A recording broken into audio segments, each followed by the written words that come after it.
Lean on Me, a flower that grows between brick and shade.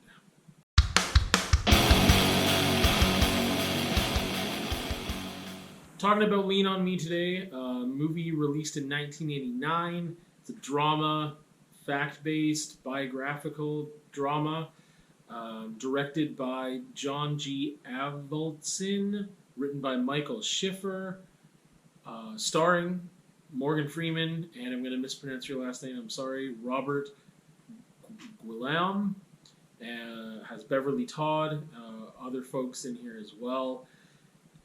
Lean on Me. Super good, super fantastic. It is partly responsible for inspiring me to be a teacher, but we'll get to all that stuff. It's very bold, inspiring, educational, reflective, strong, nuanced, heartwarming, political, what is I think the first time I've ever said that during a review, personal, and abrasive. Going to give you a little quick rundown of what it's about. No spoilers in this one. I mentioned that it's fact-based biographical drama. I wouldn't consider it a biopic. I consider it a snapshot of a person in time. I think it is more about the setting than it is about the character or the person of Joe Clark. But basically, there's a teacher, Joe Clark, who was caught up in the politics of the school division, the school system, the state, and quit a certain position, or was transferred, sorry, not quit, transferred to an elementary school. He was in a high school before, doing really well, doing awesome things there, got transferred to an elementary school, was principal over there, and then the superintendent of schools basically came around to say, hey, you know, you're doing great things at the school, we need you. We need you back at that high school that you were teaching at before, like decades earlier, and we need you to work your magic. And he's hired to try to turn it around. It's a very not good place. the school, Eastside High. I just realized I haven't even told you. I don't even what is it? New Jersey? Where is Eastside High? I don't even know. How do I not even know this? It must be. Yeah, it's not a good place. It's not a good place at all. Yeah, New Jersey. That's what I thought. So that's kind of the rundown. I'll give you some more details here. Going back to just some of the adjectives from earlier, it being a very bold and strong thing. So one of the things that I love about this movie is how impactful it is. The uncomfortable parts, I guess that should have been another adjective, uncomfortable. The uncomfortable parts are front-loaded for the most part. Like, the beginning really describes and shows you, when they say a picture is worth 1,000 words, it really shows you the state of this school, this horrible place where students are subject to harassment and violence and just a really not good place, especially because this is supposed to be an institution of learning where, you know, students can thrive, and it is not a good environment for anybody, not for staff, not for students at all. It's incredibly intense, and that discomfort, even though I don't know how many times I've watched this movie, I probably can't even count on two hands how many times I've watched it over the years, because I've been watching it since I was a kid. But it's still uncomfortable. They do such a good job that it is still uncomfortable. So it's worth the discomfort, and the discomfort is there for a reason. It's not just for discomfort's sake. Yeah, so we got Joe Clark, who was a real man, He actually just died a couple years ago. And I will tell you now that there are some inaccuracies for sure. There's some artistic license uh, in the story, but Joe Clark was decently happy with it, saying, to quote him, 95% of it is accurate.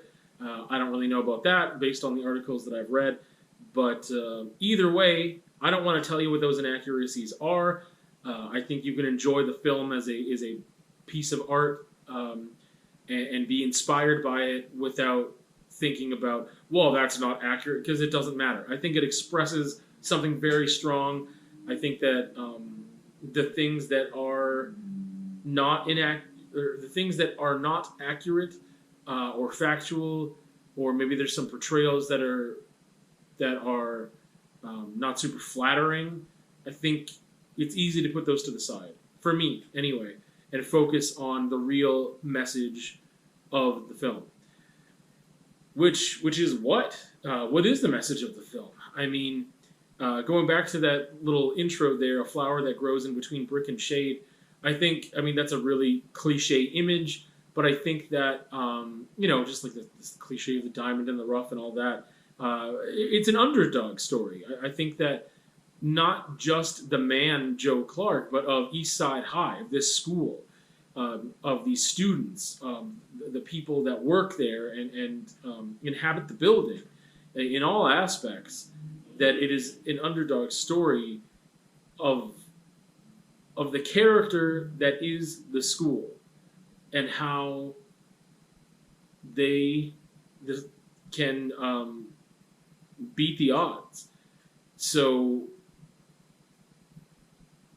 basically, I mean, we've got one man who is tasked with trying to turn around a whole school, and that is kind of where a lot of the difficulty is and the conflict can be, because he is a very abrasive person with a lot of aggressive methods, and it becomes this message too, or question of ends justifying the means, and vice versa.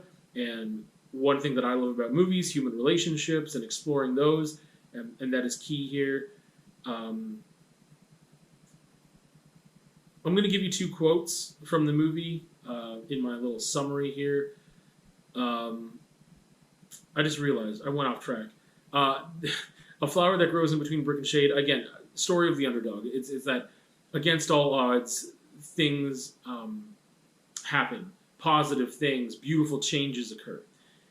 Anyway, the two quotes. This movie is very quotable, and I've seen it a lot. But the things that I would impart to you as very strong moments, very great one-liners. One of them is, and without context, if you treat them like animals, that's exactly how they'll behave. When Joe Clark is talking about students and about the environment that they're in, the physical environment of the school. And then another one, amazing quote, discipline is not the enemy of enthusiasm. And I love that. I love that quote so much. Anyway, I felt very anxious and stressed in the movie, to get to the emotional aspects that I felt, mostly at the beginning. And one reason is because they do an amazing job with music and the soundtrack, and not the very, very beginning, but like there's the beginning, and then there's like the credits, or not the credits, but like the title and what do you call it? If it's not the end, it's not the end credits, but anyway, the intro to the movie has "Welcome to the Jungle" by Guns N' Roses as the song, and it, coupled with the events happening, the violence, it is such a perfect pairing that I can't disassociate the song from that. That was the first time I ever heard the song, because again, I've been watching this movie as a kid, since I was a kid. And later on, when I got Appetite for Destruction, I was like, I can't even listen to this song, because all I do is picture the events in the movie. I'm a very visual person, but again, that's a testament to how powerful it was, that scene. Anyway, so that stressed me out a lot. And watching it, even though I've seen it how many times, it's so visceral and it's so disturbing. I was also very inspired in the movie. Again, with those quotes and the depictions of things that happen there, it made me really reflect on who I am and what I want to do, what I want to accomplish. This is why, again, one of the reasons that I wanted to be a teacher. And it made me sad. It made me angry. It made me happy. Or I shouldn't say it made me, but those are things that I felt while viewing the film. Target audience, I think that if you can handle the intensity of something but still have it be heartwarming, and a drama that's rooted in reality, and again, it's a fact-based drama. If you have any interest in education at all, I think that this would be for you, and that's one of those things where everyone should have an interest in education. But if you are an educator, if you are a student that actually cares about the education system, or if you're, anyone who has interest in the education system or education, I think that's another reason or another type of person that should watch this movie. Where is it on the shelf? It's top shelf.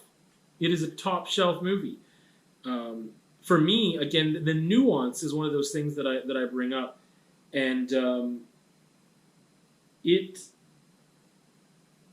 has a lot going on that I think that people won't necessarily notice on the first watch, but there are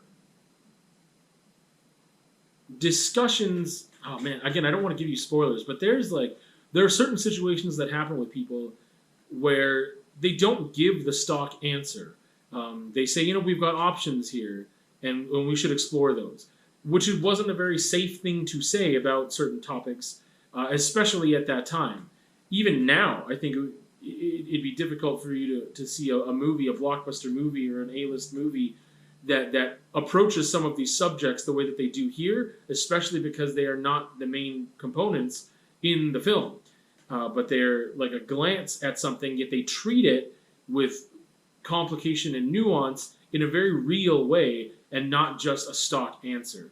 So to me, that's one major reason this is top shelf. It's a very emotionally moving movie. I think that if you were unmoved by it, that's not good. It's not good for you or the people around you or the people that have to deal with you, because I don't know how you could not be emotionally invested in this film. It is an 80s movie. You got to keep that in mind, late 80s. But if you love Morgan Freeman, I should go back to the target audience. If you love Morgan Freeman, or if you just like Morgan Freeman, this is Morgan Freeman at some of his best. Fantastic acting in the movie as well, mainly by Morgan Freeman. And yeah, it's a drama. It's not a family drama, so it's also, a lot of drama I think is family drama in a way, or it's too over the top or historical drama. And this is based in a school, and I guess I just don't see that very often. I see a lot of comedies based in schools, but not dramas so much. So again, the music, the soundtrack is fantastic. A lot of soul, and it's just whoever was doing the music, fantastic job, fantastic. It's raw and it's real, but along with that nuance, there's humor. You can find humor in this, and I don't think it's always intentional, but there are moments of levity that are intentional, and I think that it came naturally with depicting these characters. I don't think that it was necessarily constructed or crafted just to be like, oh, we need to break this up because this is way too much. I think that they seem, at least, to come naturally from the characters. That's really it. That's really all that I want to say about it, because I don't want to give you any spoilers. But it's a wonderful movie. Again, I think it is very bold. I think it's a very strong film, and it's intense in a lot of ways, but not in like an action way or a thriller. But be prepared that you are going to be a little uncomfortable. Lean on me.